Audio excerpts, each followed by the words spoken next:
നമ്മളൊരു പഞ്ച് ചെയ്തു, ആ പഞ്ച് ചെയ്തിട്ട് അവിടുന്ന് രക്ഷപ്പെടുകയും വേണം, വരുന്ന കൗണ്ടർ പഞ്ചിനെ നമ്മളുടെ ബോഡി വെച്ചിട്ട് ഗാർഡ് ചെയ്യുകയും വേണം. ഞാൻ എൻ്റെ ഒപ്പണൻറ്റിന് നേരെ 3 എന്ന പഞ്ച് ചെയ്യുന്നു, ആ പഞ്ച് കണക്ട് ചെയ്യില്ല.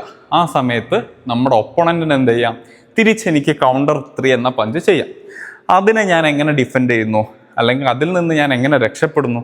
ഞാൻ പഞ്ച് വരുന്ന ഡയറക്ഷനിൽ തന്നെ ഞാൻ എന്ത് ചെയ്യുന്നു, എൻ്റെ ബോഡിയെ ലൈറ്റായി ടിൽറ്റ് ചെയ്ത് ബോഡി അടക്കം യൂസ് ചെയ്തിട്ട് ഞാൻ റോൾ ചെയ്തു. ഇവിടെ എൻ്റെ ഷോൾഡർ അപ്പാണ്, എൻ്റെ ഗാർഡ് അപ്പാണ്. അപ്പോൾ എന്താണ്, ആ പഞ്ച് ഇൻ കേസ് കണക്റ്റ് ആയിട്ടില്ല, അയാളുടെ കൗണ്ടർ പഞ്ചിനെ 2 എന്ന പഞ്ച് ആണ് പിന്നീട് വരാൻ ചാൻസ് കൂടുതൽ.